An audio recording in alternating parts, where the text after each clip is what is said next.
इस वीडियो में आप सबकॉन्शियस माइंड और कॉन्शियस माइंड के बारे में जानोगे कि कैसे हम अपनी लाइफ में कॉन्शियस और सबकॉन्शियस माइंड का प्रॉपर यूज़ करके कामयाब हो सकते हैं या फिर अपने गोल को अचीव कर सकते हैं।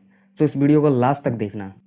What is conscious and subconscious mind? चेतन और अवचेतन मन क्या है? हमारे जीवन को सफल बनाने के लिए हमें ये पता रहना बहुत ज़रूरी है कि हमारा मन क्या है, वो कैसे काम करता है। मनोवैज्ञानिक के अनुसार हमारे जीवन में मन के 3 प्रकार है: कॉन्शियस और सबकॉन्शियस और अनकॉन्शियस माइंड, चेतन मन, अवचेतन मन और बेहोश मन।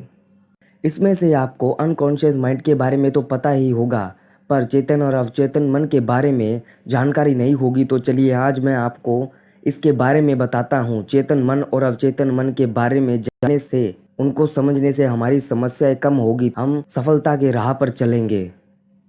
चेतन मन यानी कॉन्शियस माइंड। चेतन मन हमारा एक्टिव माइंड है जिसमें हम हमारे सोच, विचार, तर्क से कोई भी निर्णय लेते हैं या फिर उस पर काम करते हैं। जब कोई काम हम पहली बार सीखते हैं या फिर करते हैं तो हम बहुत सचेत यानी अलर्ट होकर करते हैं। हम पहली बार ड्राइविंग सीखते हैं तो हमारा पूरा ध्यान हमारी कार पर ही होता है और इसलिए कोई भी काम पहली बार करते समय हम कंफ्यूज्ड और डरे हुए होते हैं। इसी तरह हमारा चेतन मन काम करता है। जो कुछ हमारे साथ हो रहा है, उसे जो हम अभी देख रहे हैं, महसूस कर रहे हैं, ये सब चेतन मन के उदाहरण हैं। अवचेतन मन यानी सब कॉन्शियस माइंड। जब हम दूसरी या तीसरी बार कार चलाते हैं तब कार चलाते जाते हम गाना सुन लेते हैं, फ़ोन पर किसी से बात कर लेते हैं, वो भी बिना किसी झिझक के, क्योंकि ये सब काम हमारे चेतन मन से ही होते हैं। आपका चेतन मन जिस किसी भी चीज़ को जान लेता है, जिस बात पर भरोसा कर लेता है, चाहे वो बात अच्छी हो या बुरी, पॉजिटिव हो या नेगेटिव, अवचेतन मन उसे हकीकत में ढाल लेता है। आपका अवचेतन मन सोच विचार तर्क नहीं कर सकता। हमारी समझ, हमारी मान्यता का सीधा असर अवचेतन मन पे होता है। हमारी सफलता, हमारे असफलता का सीधा कनेक्शन अवचेतन मन से ही है। अवचेतन मन बच्चे के मन के जैसा होता है, जिस रूप में आप ढाल देंगे वह उसी रूप में ढल जाएगा। How to increase the power of your subconscious mind? आप अपने सबकॉन्शियस माइंड की पावर को कैसे बढ़ाएं? नंबर 1, रियलिटी को देखें और पॉजिटिव सोचें और खुद की सोच बदलें। आप अपने आप पर भरोसा रखें और खुद के बारे में पॉजिटिव सोचें। हमारे प्लस पॉइंट पर ध्यान दें, ना कि हमारी कमजोरी पर। जब भी कोई नेगेटिव बात हमारे मन में आए तो उसे पॉजिटिव थॉट में बदलें, पॉजिटिव थिंकिंग की आदत डालें। तो आप समझ ही गए होंगे कि हमारा अवचेतन मन एक ऑटो पायलट सिस्टम की तरह काम करता है। ये एक प्रोग्राम की तरह है, पर इसे ऑपरेटिंग हमारा कॉन्शियस माइंड करता है।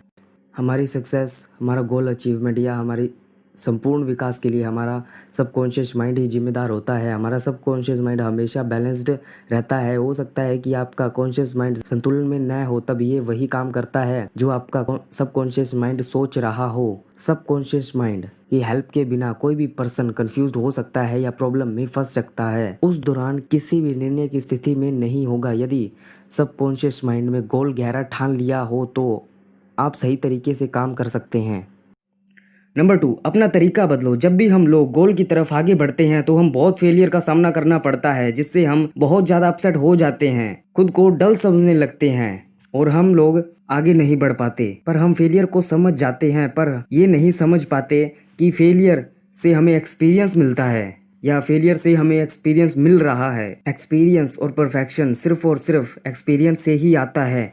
And every successful person have a big list of bad experience. हमें अपनी कमियों को देखना चाहिए कि हम कहाँ पर अटक रहे हैं और कमियों को दूर करने के लिए क्या तरीका हमें यूज करना चाहिए। इन सब बातों पे गौर करें और सोचें, हमारी कमियों को पूरा करके एक बार फिर से प्रयास करें। विजुअलाइजेशन मतलब कि कल्पना करो। अपने गोल और ड्रीम्स के लिए विजुअलाइज करो कि हमने वो चीज़ अचीव कर ली है जो हम करना चाहते हैं, और हमारे फ्रेंड्स और रिलेटिव एंड पेरेंट्स बहुत खुश हैं इन सब अचीवमेंट से। लोग आपकी तारीफ कर रहे हैं। ऐसा विजुअलाइज करने से या ऐसी कल्पना करने से हमें बहुत प्रेरणा मिलती है, और जो खुशी हम अपने रिलेटिव के चेहरे पर देखते हैं, हम उसे सच में बदलने की पूरी पूरी कोशिश करते हैं। सबकॉन्शियस माइंड हमें सक्सेस दिलाता है, पर उसकी भी एक लिमिट होती है। खुद को भी बहुत मेहनत करनी चाहिए, क्योंकि बिना मेहनत के कोई भी गोल अचीव नहीं होता।